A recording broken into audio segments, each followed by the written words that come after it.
In this video, we're going to go over everything you need to know about flipping jigs. But first, let's roll that new intro.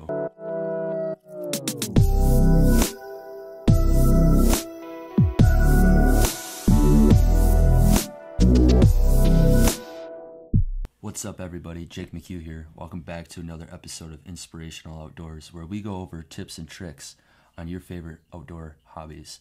In this video, we're going to go over my favorite flipping jig, the colors and the sizes that I throw. So let's jump right into it. As you can see here, looking at my flipping jig box, I have a bunch of different colors and sizes. This jig here is the Dirty Jigs Scott Canterbury flipping jig.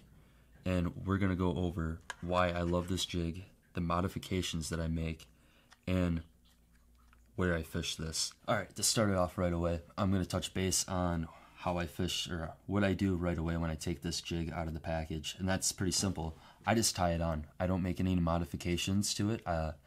You could trim the skirt if you want a smaller profile. I personally don't. I just tie it on, throw a trailer on, start fishing. Some other key features that I would like to touch base on is the weed guard. I think the weed guard is perfect right out of the package. I don't have to trim it. I don't have to scrape some paint off or anything. I don't have to pluck it. It's great. The line tie on it is a 60-degree line tie, and what's great about that is it gives you a lot of versatility on the different type of cover you can fish it in. I can throw it in wood, I can throw it in grass, I can throw it in pea gravel, rocks, you name it.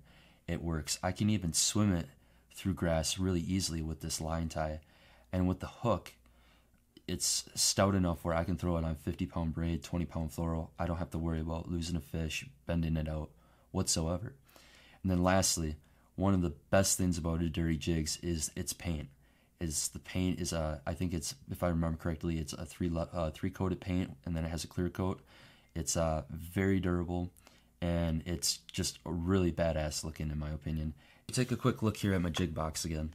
I try to keep it as simple as I can, but I have about 5 different colors, and this jig comes in 3 different sizes, and I actually happen to carry them in each of the 3 sizes.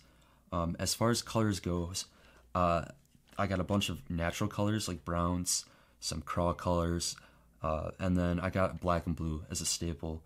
To go into detail actually of the exact colors, there's green pumpkin candy, which is a green pumpkin with the purple in it. It's a great color. Canterbury Craw, which is one of my favorites. This is a good like green pumpkin kind of craw, green pumpkin blue color. Alabama Craw, which is a very popular color. Okeechobee 420, which is kind of like a green pumpkin, blue and black and blue, really great color.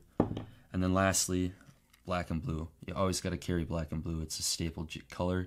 This jig comes in 3 different sizes, and I happen to carry all of them in my tackle box.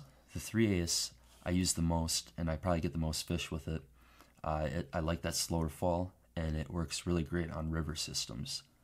The next size is the 1/2 ounce, and I like this for casting and swimming, because I swim this jig from time to time.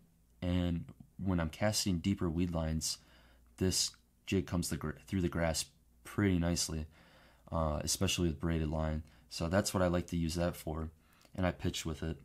And lastly, 5/8, which is the heaviest one I carry.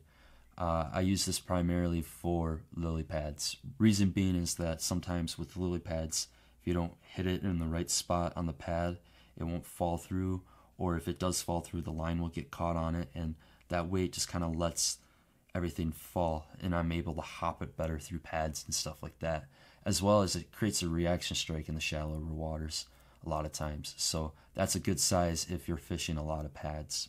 So let's say you're first getting into jig fishing and you're not really sure what to get, or you don't want to spend a lot of money because you're not sure of what you're getting. In that situation, I highly recommend just picking up a few jigs only.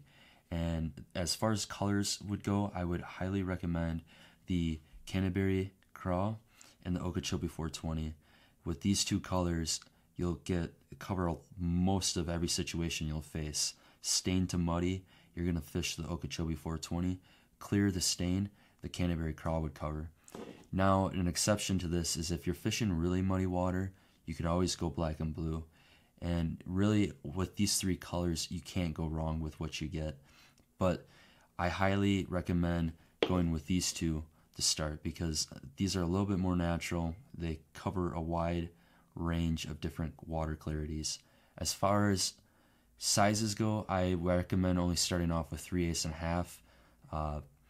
I really like that slow fall. I tend to catch more fish on that slow fall, and I feel like the 1/2 inch is just a great all-around size. But those are the two sizes that I would start with. Alright guys, so that's going to do it for this video here. I hope you enjoyed it. If you liked it, hit that like button down below. Subscribe if you haven't already, and hit that bell because this is only part 1. So when part 2 drops, and I go into a little bit more in detail about these jigs, you get a notification for it. So that's going to do it here. Have a great day, and I'll see you in the next video. Peace.